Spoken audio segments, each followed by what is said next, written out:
Our God makes wonderful promises. Nuestro Dios hace maravillosas promesas a su pueblo, promesas que las Sagradas Escrituras nos revelan. Cuando perseguimos estas promesas, cuando vivimos de acuerdo con ellas, nos dirigirán hacia la voluntad de Dios y a recibir la unción del Señor. Pero el problema es este. Muchas personas siguen sus esperanzas, sus sueños y lo que ellos quieren ser.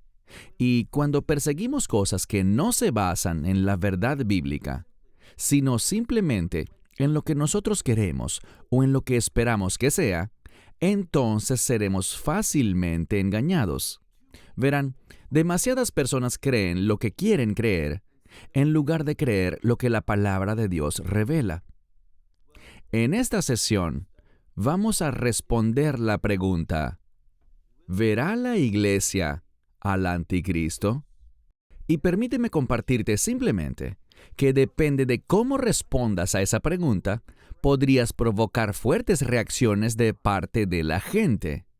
Porque a muchas personas se les ha enseñado que la iglesia jamás verá al anticristo. ¿Recuerdan lo que les compartí en las sesiones anteriores? Muchas veces la gente simplemente quiere escuchar historias y teorías alentadoras, aunque no tengan una verdadera base bíblica. Por ejemplo, conozco a un predicador que solía decir: yo no estoy esperando al anticristo, estoy esperando al verdadero Cristo. Y a la gente le encanta oír eso. Pero, ¿qué dice la Escritura? Miren, debemos tener una sólida teología. Debemos basar nuestra vida en lo que es defendible bíblicamente. Es decir, debemos analizar la palabra de Dios bíblicamente y formar nuestras creencias, nuestras doctrinas y teología basado en lo que la Escritura revela, y no como siento que muchos hacen, que es construyendo su teología basada en suposiciones, ideas sin base que los llevan a las conclusiones que ellos quieren creer. Y es por eso que la gente dirá esto: como sabemos que todos los 7 años son la ira de Dios, y como además sabemos, y estoy de acuerdo en este punto, que nunca experimentaremos la ira de Dios, y que el anticristo opera en la semana 70 de Daniel, eso es cierto, así será. Por lo tanto, su conclusión es: nunca veremos al anticristo. Pero este es el problema. En ninguna parte de la Escritura encontramos pruebas de que la ira de Dios comienza al inicio de esos últimos 7 años. Hemos visto 3 veces, y ahora una cuarta, según la revelación de Juan, en el libro de Apocalipsis, capítulo 13, verso 5, que el anticristo tendrá autoridad para operar libremente y que lo hará antes de la ira de Dios. Así que, si entendemos correctamente la Escritura, y la promesa del rapto es que nunca experimentaremos la ira de Dios, y como la ira de Dios no comienza sino hasta Apocalipsis capítulo 8, ¿qué concluimos? Pues que claramente la iglesia sí conocerá al anticristo. Y lo que me gustaría hacer, sin dedicar demasiado tiempo a eso en esta sesión, es mirar algunos versículos a través de los cuales veremos que ciertamente la Biblia establece que la iglesia estará presente durante el gobierno del anticristo, cuando menos durante el imperio del anticristo, y será testigo de su revelación en la abominación desoladora. Toma tu Biblia y ve conmigo a Primera de Juan, capítulo 2. Primera de Juan, capítulo 2. A pesar de que la obra del anticristo se menciona en muchos lugares, cuando vamos a la palabra de Dios y buscamos específicamente pasajes donde el anticristo es nombrado con ese término, el anticristo, No hay una gran cantidad. Existen muy pocos, pero son de lo más informativos. Así que ve conmigo, como dije, a 1 de Juan, capítulo 2, comenzando con el versículo 18. Dice: hijitos. Y este es un término de cariño. Y debemos recordar que Juan está escribiendo aquí en esta primera epístola, le está escribiendo a creyentes, a quienes estima profundamente.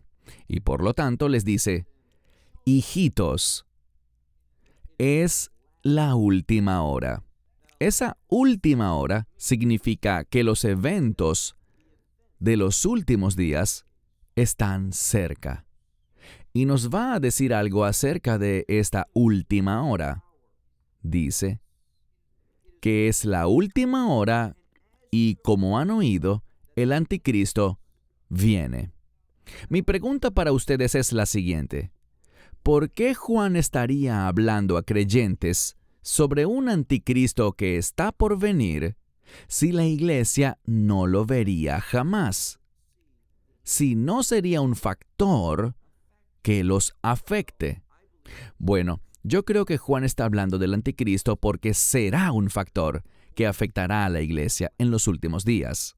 Dice: incluso muchos anticristos han venido, lo que significa que ha habido numerosos ejemplos de aquellos que ejecutan y llevan a cabo las mismas cosas que el anticristo hará.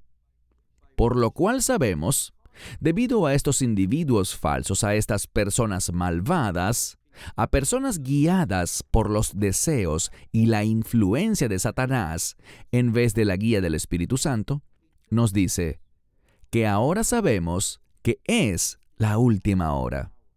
Ese término última hora significa esto: que el Mesías vino, cumplió la obra de redención y los últimos días pueden llegar en cualquier momento.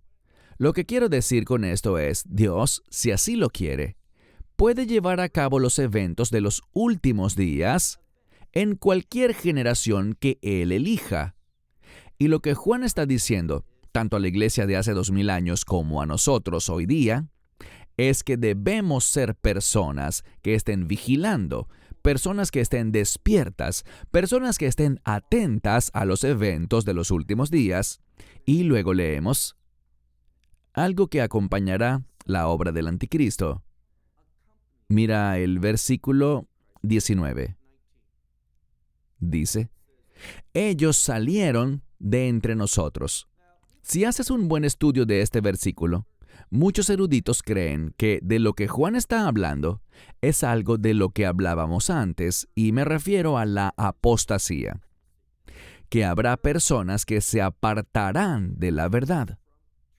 Habrá individuos así, y se nos advierte que no nos dejemos abrumar por las preocupaciones de esta vida, de este mundo.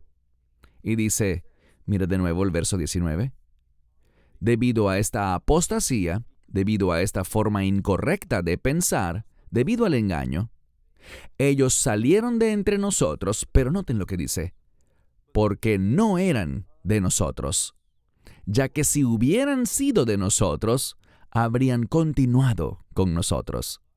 Pero, y la implicación es, pero ellos salieron, para que se hiciera manifiesto que ninguno de ellos era de nosotros. ¿A quién se refiere con nosotros? A los creyentes genuinos, a los verdaderos discípulos.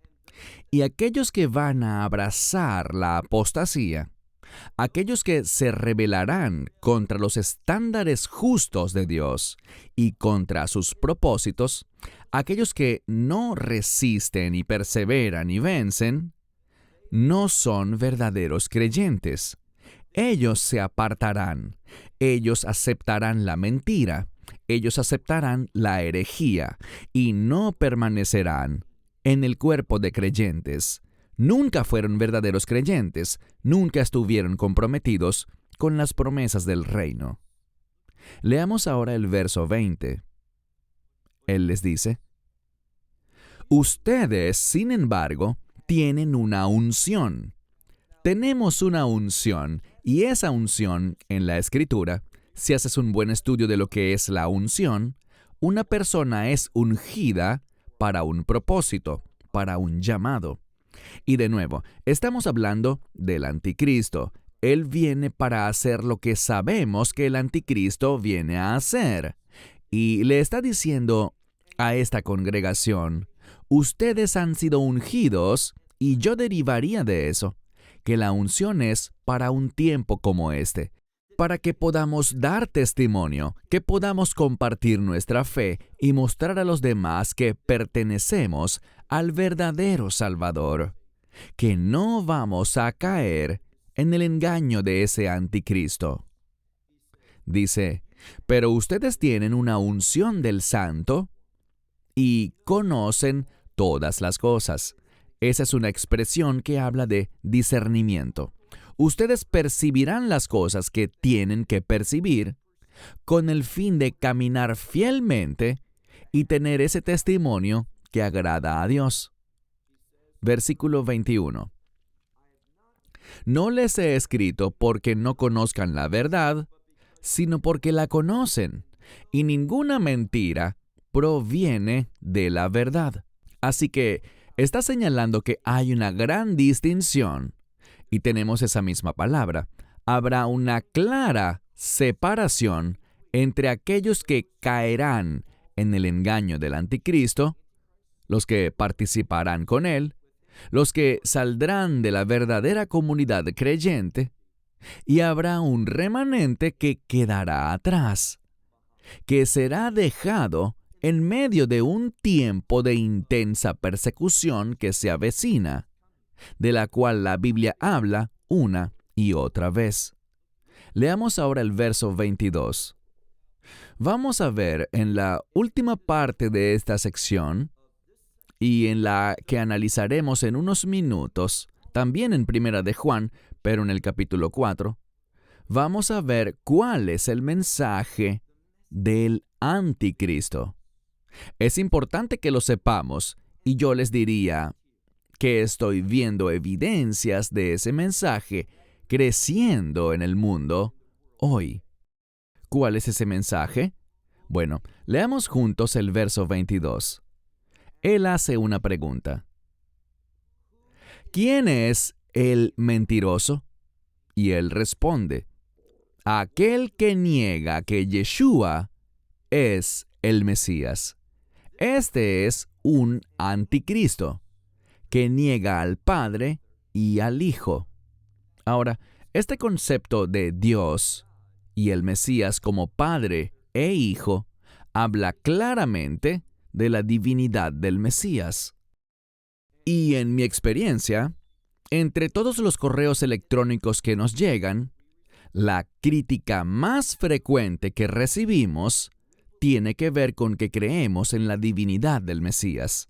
Creemos en las implicaciones del nacimiento virginal. En otras palabras, abrazamos la doctrina de la Trinidad. Sí, yo sé que la palabra Trinidad no aparece en el texto bíblico, pero la verdad de la Trinidad se encuentra en numerosos lugares de las Escrituras, en los que leemos conceptos como el de la deidad con 3 personas en un mismo Dios. Todo esto es claro en la Biblia, si utilizas el Textus Receptus. Y dice que el anticristo es el que niega al Padre y al Hijo. El que niega al Hijo tampoco tiene al Padre. Ahora, debo decirles que existe una enseñanza dentro del mundo mesiánico que es del anticristo. Y esto es lo que algunos enseñan.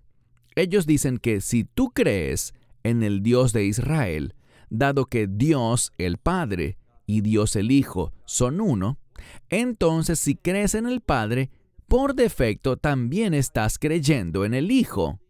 Pero eso es totalmente antibíblico.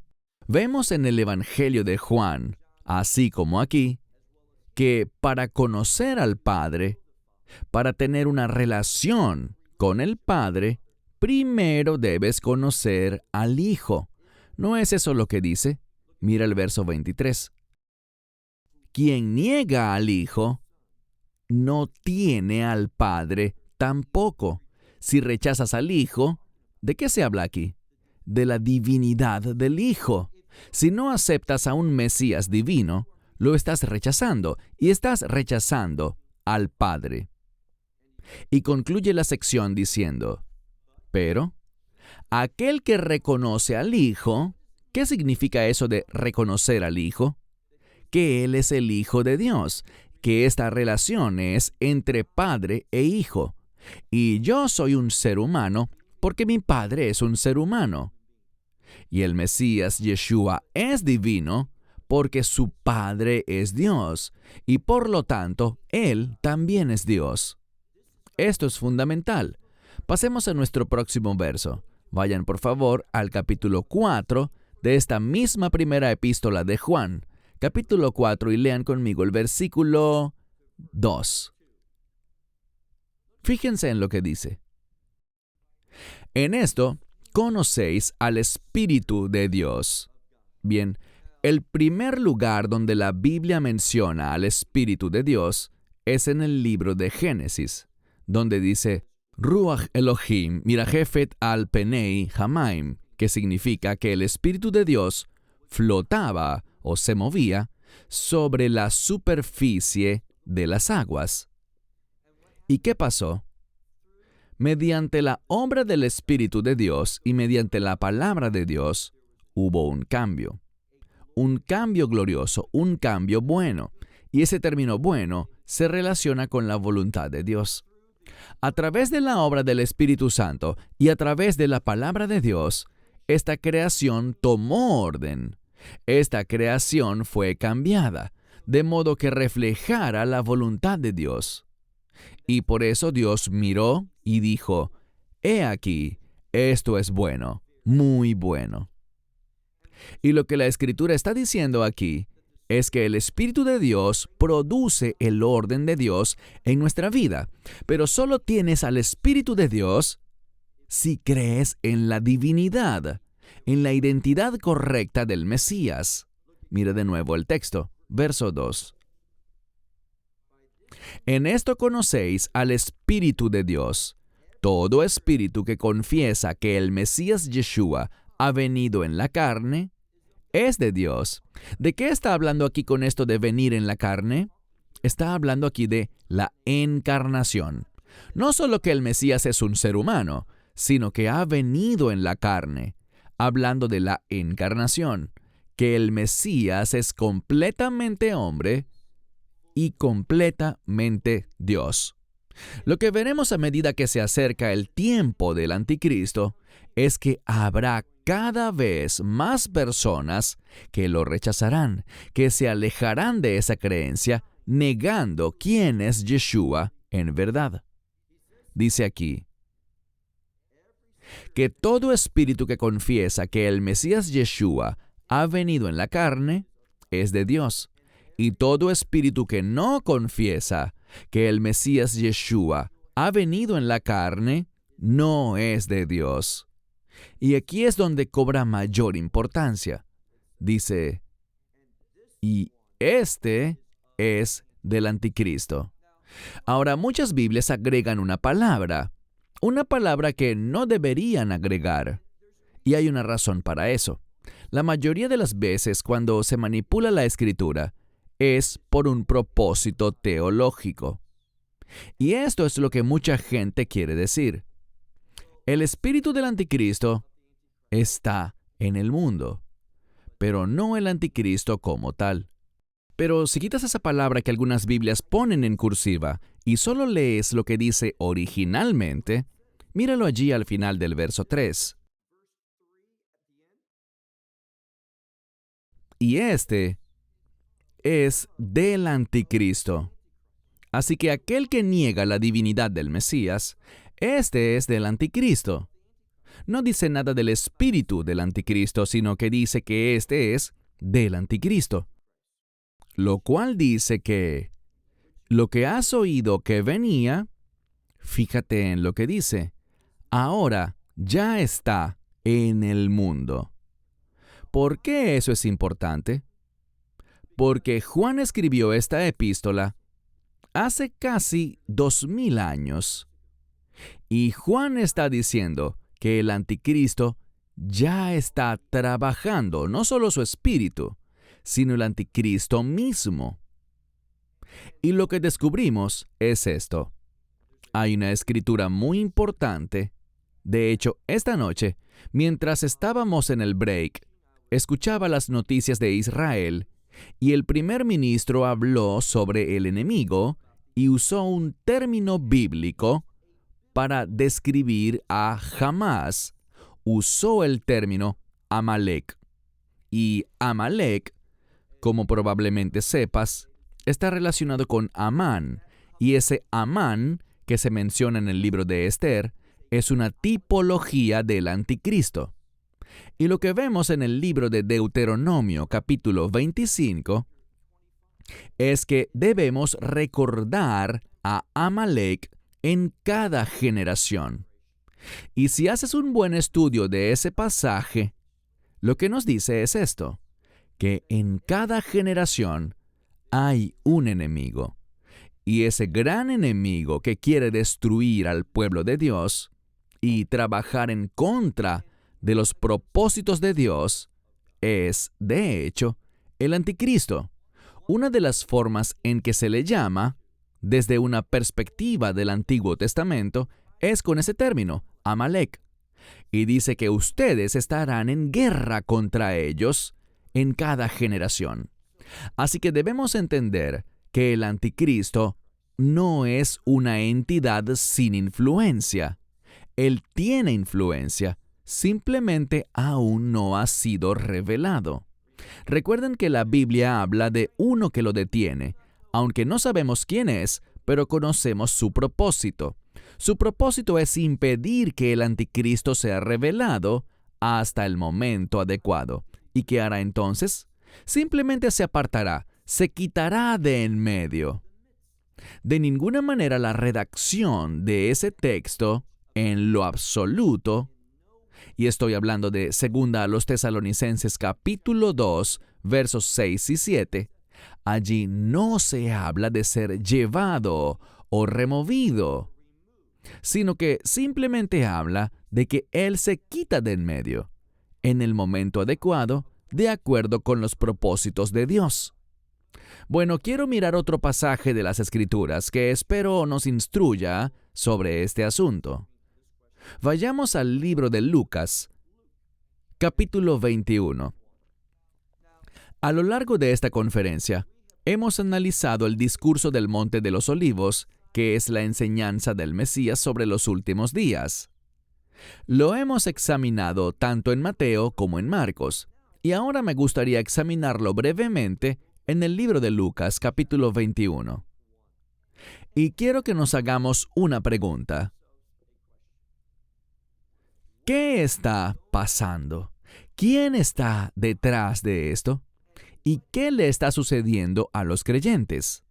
Cuando miramos esto, no hay absolutamente ninguna razón para introducir este concepto que no es bíblico de los santos de la tribulación.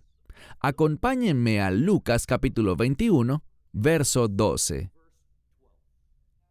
Si lees algunos versículos antes de este, verás que estamos hablando de los dolores de parto, que son esas guerras y rumores de guerras, donde naciones, que quiere decir grupos étnicos o tribus, se levantan contra otras, y también país contra país.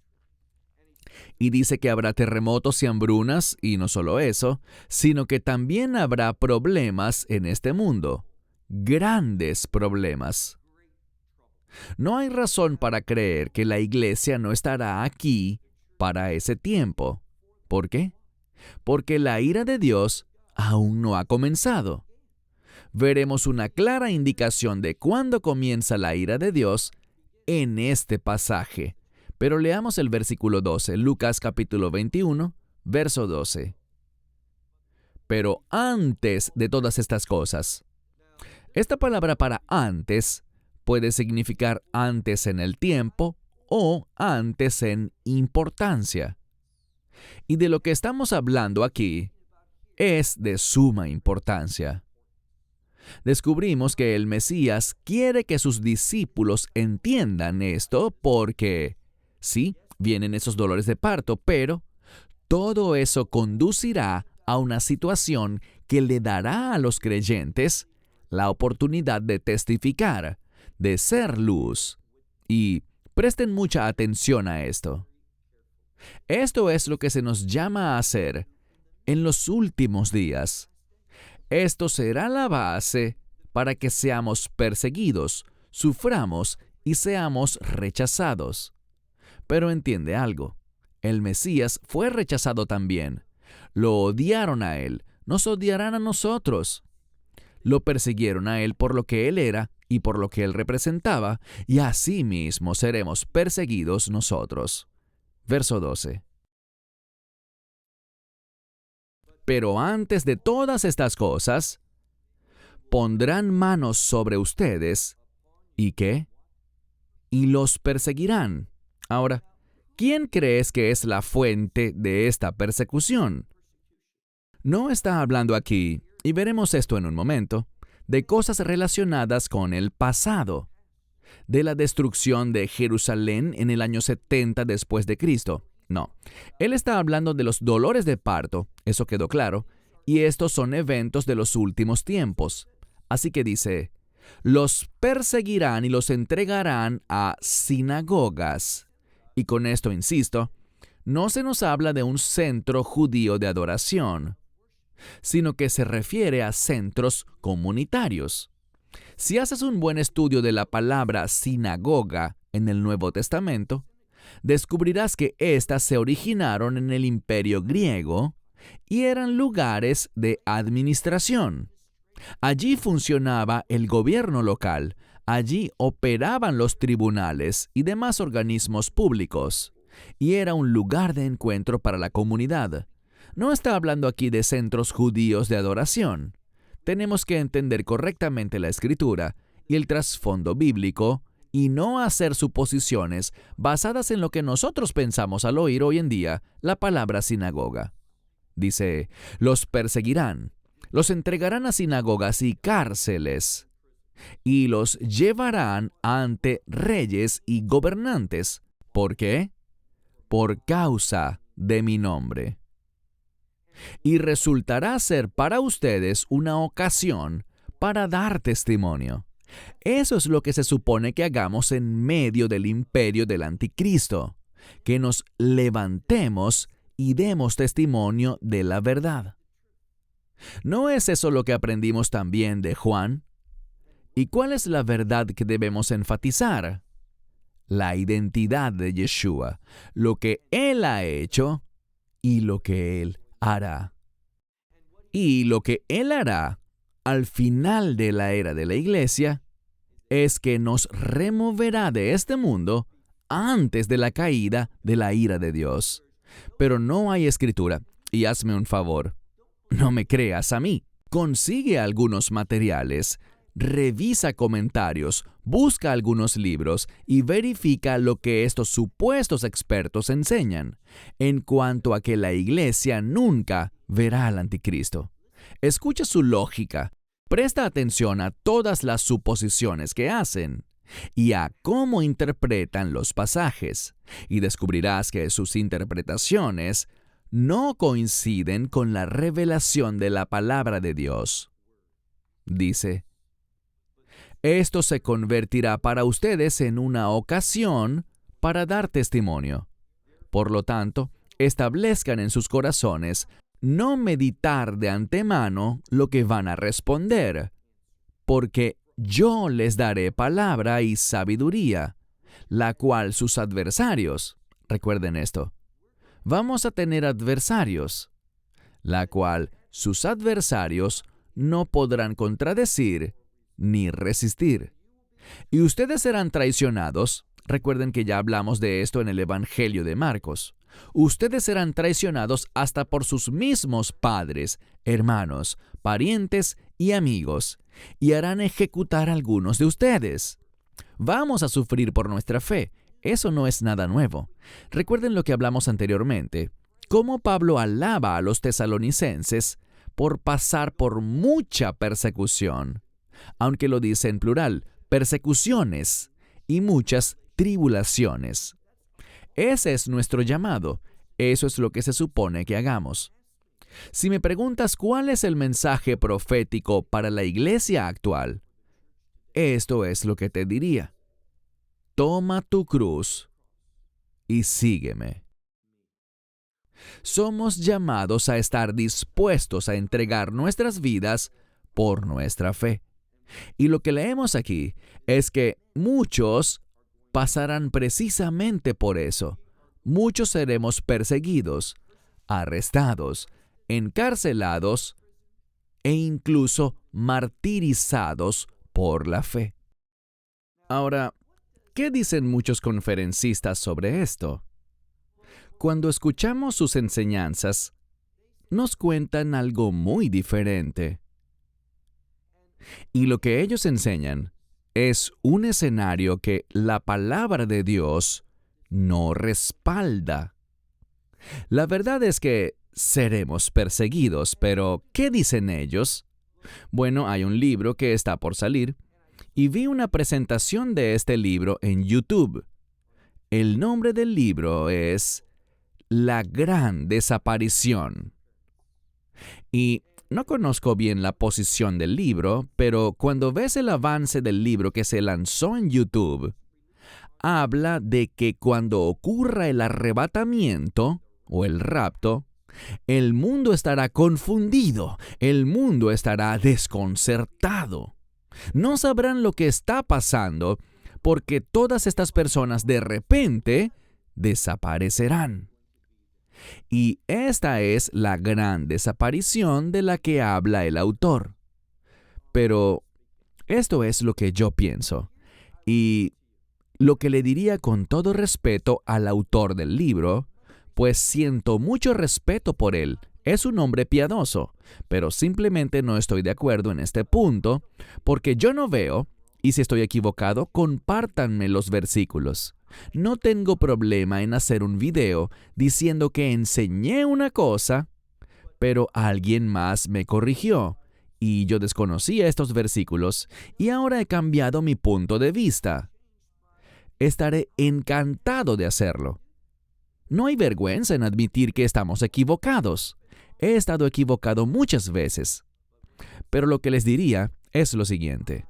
No conozco ningún versículo que hable sobre el arrebatamiento, que indique que el mundo quedará asombrado, que el mundo quedará impactado por él. Cuando estudio el arrebatamiento y las escrituras relacionadas con él, es un evento exclusivo, ¿oyeron bien? Es un evento exclusivo para creyentes, para la congregación de los redimidos.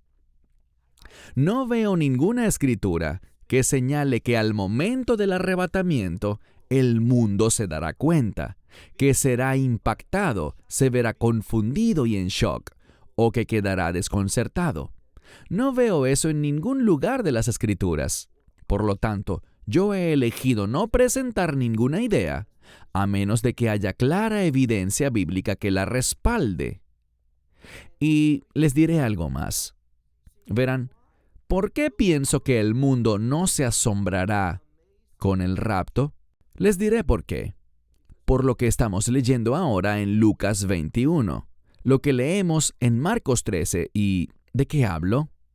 De que los creyentes, durante el reinado del anticristo, durante el imperio que él dirigirá, vamos a ser perseguidos, vamos a ser arrestados, vamos a ser ejecutados. Permítanme darles un ejemplo.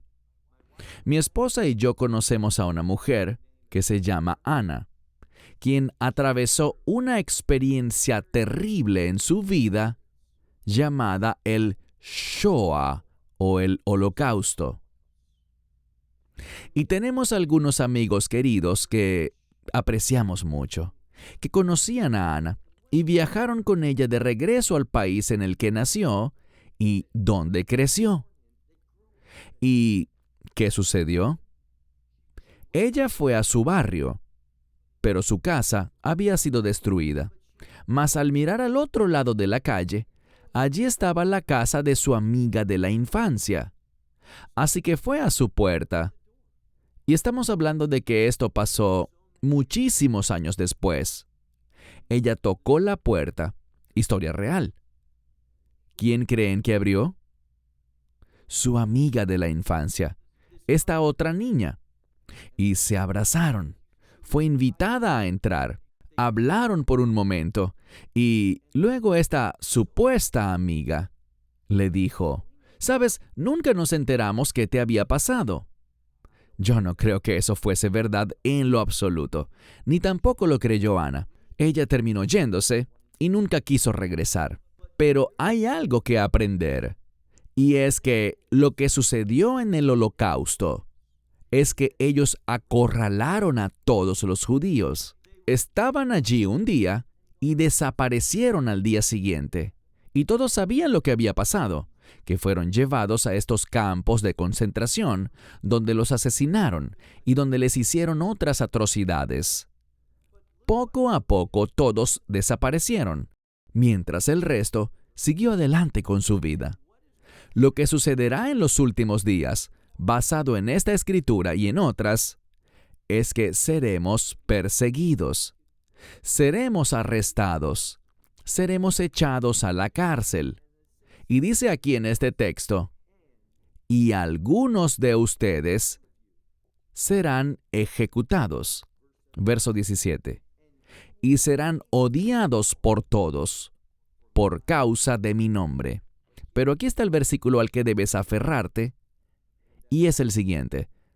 Versículo 18. «Pero ni un cabello de su cabeza se perderá». Por su paciencia, este término significa perseverancia. Es una palabra de resistencia. Por tu paciencia poseerás tu alma. Es decir, que a medida que perseveras por su causa, crecerás, madurarás, y cuando dice que poseerás tu alma, está hablando de autocontrol. A través de la guía y de la unción del Espíritu Santo, tú vivirás una vida obediente, una vida que será un testimonio agradable a Dios en medio de grandes sufrimientos. Así que no creo en lo más mínimo que el rapto vaya a constituir algún espectáculo que el mundo verá y se preguntará: ¿qué significa todo esto? No lo creo porque no veo ninguna escritura que respalde tal creencia. Ahora, hay películas al respecto, hay libros populares que se han escrito al respecto, pero no vemos ni una escritura que de manera alguna le brinde la menor credibilidad a tal punto de vista. Bien, ahora quiero pasar a otra escritura en el libro de Apocalipsis. Vayan conmigo a Apocalipsis capítulo 14, libro de Apocalipsis, capítulo 14. He hablado brevemente sobre los 144,000. Y en Apocalipsis capítulo 7, sabemos que son judíos, todos ellos son judíos, y están en la tierra. Pero cuando llegamos al capítulo 14, creo que estamos tratando con un grupo diferente, porque estos no están en la tierra, sino que están en el cielo. Y vamos a aprender cómo llegaron allí y cuándo llegaron allí. Y esto es muy informativo. Así que vayan conmigo a Apocalipsis 14 y me gustaría comenzar. Vamos a leer nada más unos pocos versículos. Lean conmigo el verso 9. Apocalipsis capítulo 14, a partir del versículo 9. Luego, el tercer ángel los siguió, diciendo con gran voz: «Si alguno adora a la bestia y a su imagen, y recibe su marca en la frente o en la mano, este mismo beberá del vino del furor de Dios, que está vertido en su máxima pureza en la copa de su indignación. será atormentado con fuego y azufre en presencia de los santos ángeles y en presencia ¿de quién más? Del Cordero. Ahora, para muchos este es un versículo desconcertante. Ellos han oído del lago que arde con fuego, pero lo que sorprende a algunos es que el Mesías será quien supervisará y observará a aquellas personas que recibieron la marca de la bestia, que no fueron fieles. Él observará su tormento eterno en el lago de fuego y azufre. Verso 11. Y el humo de su tormento sube por los siglos de los siglos, y no tienen reposo ni de día ni de noche, porque adoraron a la bestia y a su imagen. Todo aquel que ha recibido la marca de su nombre, y noten que dice la marca de su nombre, lo que nos habla de su carácter. Pero leamos el versículo 12. ¡Qué versículo tan importante! Existen algunas personas que dicen que en los capítulos 2 y 3 del Apocalipsis, la palabra iglesia aparece 19 veces, pero nunca más aparece después de ese punto. ¿En serio? Bueno, ¿qué dice aquí? Miren el versículo 12. Aquí está la paciencia. Esa palabra significa perseverancia, implica perseverar en medio del dolor, el sufrimiento y la adversidad. Dice, aquí está la paciencia, ¿de quiénes? De los santos. Y cuando miramos el nuevo pacto, y allí es donde estamos leyendo ahora, en el nuevo pacto, el libro de Apocalipsis, en el nuevo pacto los santos son los creyentes. Y de eso estamos hablando aquí, de estos 144,000 del capítulo 14. Vamos a aprender más sobre ellos. Dice aquí, aquí está la paciencia de los santos, aquellos que guardan los mandamientos de Dios y la fe en Yeshua. ¡Qué pasaje tan importante de las Escrituras! Nos enseña algo. Si lees esto y conoces las leyes de hermenéutica, nos dice lo siguiente. ¿Qué es la fe y a dónde nos conduce la fe? A guardar los mandamientos de Dios.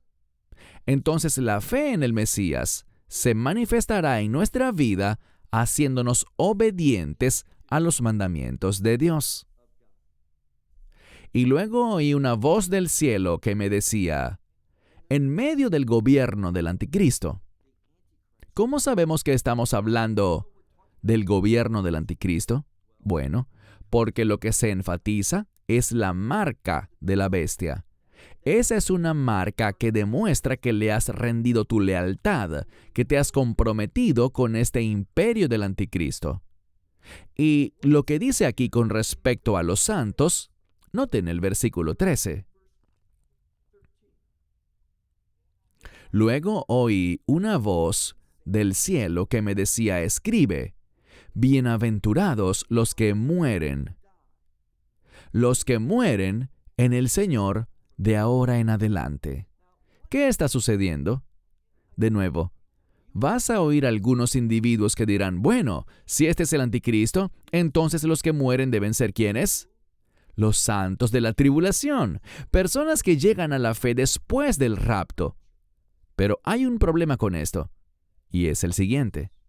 Aquellos que enseñan esto te dirán, y yo estoy de acuerdo en este punto, que el rapto ocurrirá antes de la ira de Dios. Pero aquí está el problema. Cuando leemos en este pasaje y continuamos en los siguientes versículos, vemos algo. Vemos que la ira de Dios aún no ha sido derramada. ¿Qué es lo que vemos? Mira por favor el verso 14. Entonces miré, Juan hablando, y he aquí una nube blanca, y sobre la nube uno similar al Hijo del Hombre. Y te pregunto, ¿quién es este que viene sobre la nube que es semejante al Hijo del Hombre? Obviamente se refiere a Yeshua.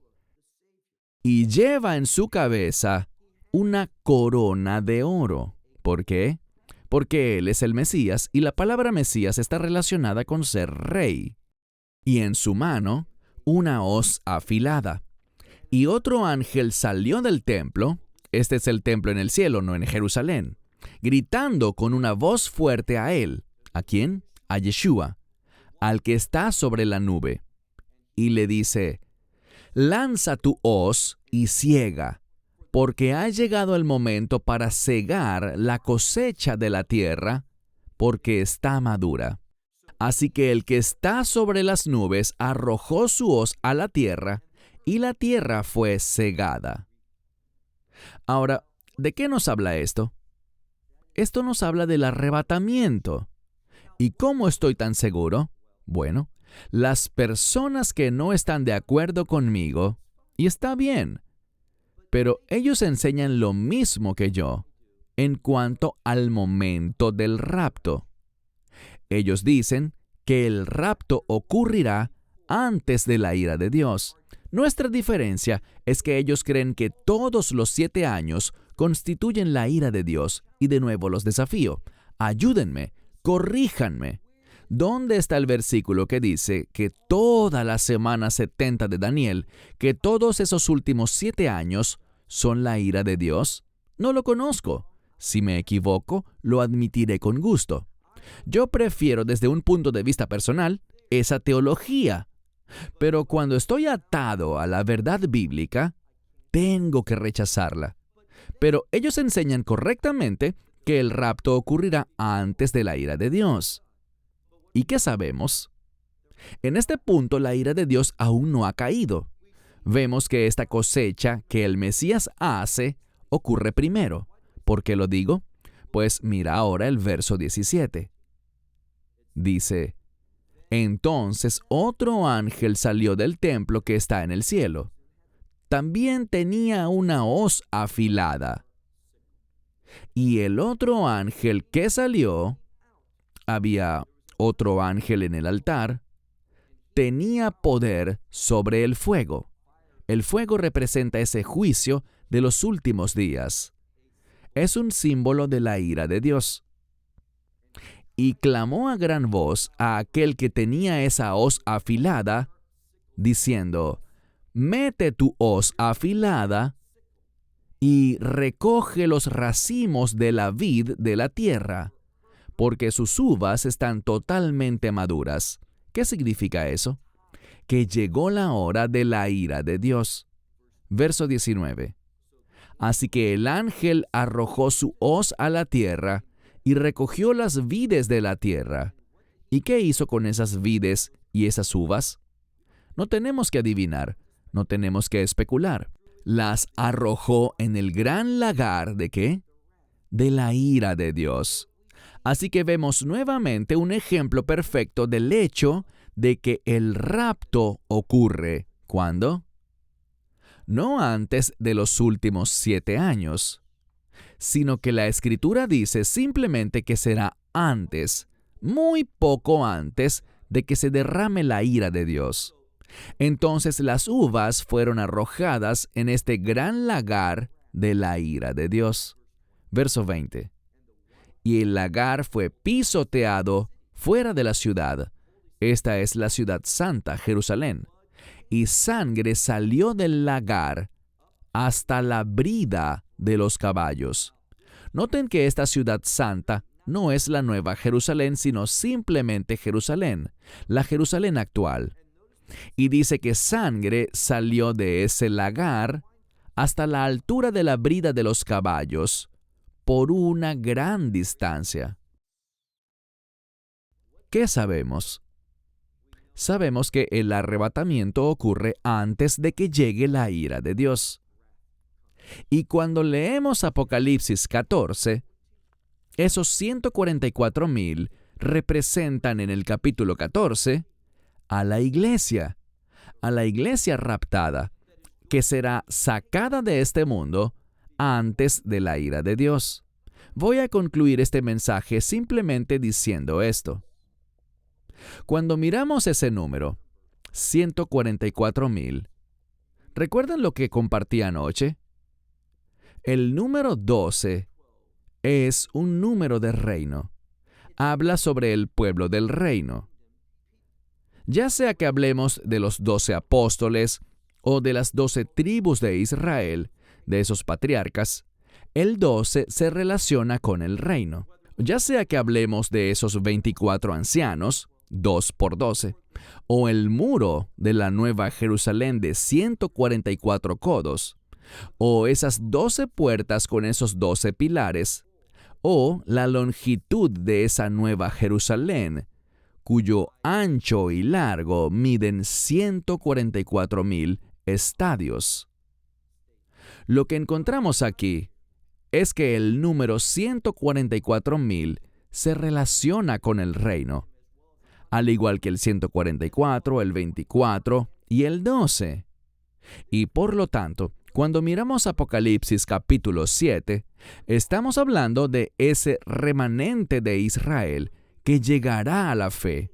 Es un número de reino, este 144,000, y representa a un remanente de las tribus de Israel que llegará a la fe. Pero cuando miramos Apocalipsis capítulo 14, habla de un pueblo de reino, un pueblo proveniente de toda tribu, pueblo, lengua y nación, un pueblo creyente. Lean Apocalipsis 14. Estos son dos grupos muy diferentes. En Apocalipsis 14, ese grupo tiene un compromiso con el Cordero. Son los primeros frutos comprados o redimidos de la tierra. Esta es una imagen de la iglesia del rapto. ¿Y cuándo sucederá esto? Tal como lo dijimos, antes de la ira de Dios. La gente mira Apocalipsis 7 y 14 de manera muy simplista, en lugar de estudiarlo con ferviente oración, examinando los eventos y leyendo lo que los eventos de la Escritura nos revelan, en vez de asumir cosas y decir, estos 144,000 son evangelistas judíos. En ningún lugar, en ninguna parte de la Escritura, se dice que los 144,000 son evangelistas judíos. En el capítulo 7 son judíos, pero en el capítulo 14 constan de toda la iglesia redimida de Dios, a la cual Dios arrebatará. Y fíjense, si leen Apocalipsis 14 y la iglesia que se menciona allí, encontrarán que ellos estuvieron presentes durante el período del anticristo. No hay nada en la Escritura que nos diga que la iglesia no estará aquí para ver al anticristo. Si quieres ser popular, si quieres vender libros, si quieres obtener muchos clics, entonces dile a la gente lo que quiere escuchar. Diles que no tendrán problemas, no sufrirán, no pasarán por ningún tiempo difícil de persecución, serán arrebatados mucho antes de que todo eso suceda. Eso es lo que la gente quiere oír. Pero un verdadero maestro de la Escritura no dice lo que la gente quiere escuchar, sino más bien dice lo que Dios quiere que la gente escuche. Su verdad, su palabra. Efectivamente, la iglesia verá al anticristo. Estén preparados, estén atentos, estén alertas y sean individuos que oran ahora para tener un testimonio que agrada a Dios, si les toca estar vivos cuando esto suceda.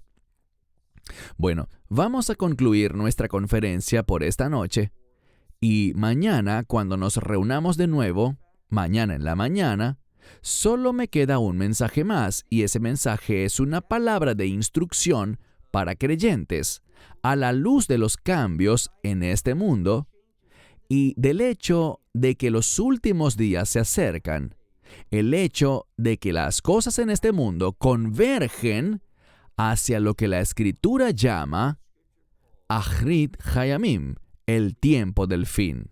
Hasta entonces, que Dios los bendiga. Buenas noches y Shalom desde And Israel. shalom from Israel. Esperamos que te hayas edificado con el mensaje de hoy y lo compartas con otros. Te invitamos a seguir nuestros estudios cada semana por este canal y por el portal de YouTube de Amarás a Israel. También puedes descargar nuestra aplicación móvil gratuita Mi Estudio Bíblico. Finalmente, para obtener más información sobre nosotros, visita nuestra web amarazaisrael.org, donde encontrarás otras conferencias de Baruch en audio, video y texto. Hasta el próximo programa. Que el Señor te bendiga en Yeshua HaMashiach, Jesús el Mesías, mientras caminas con Él. Shalom desde Israel.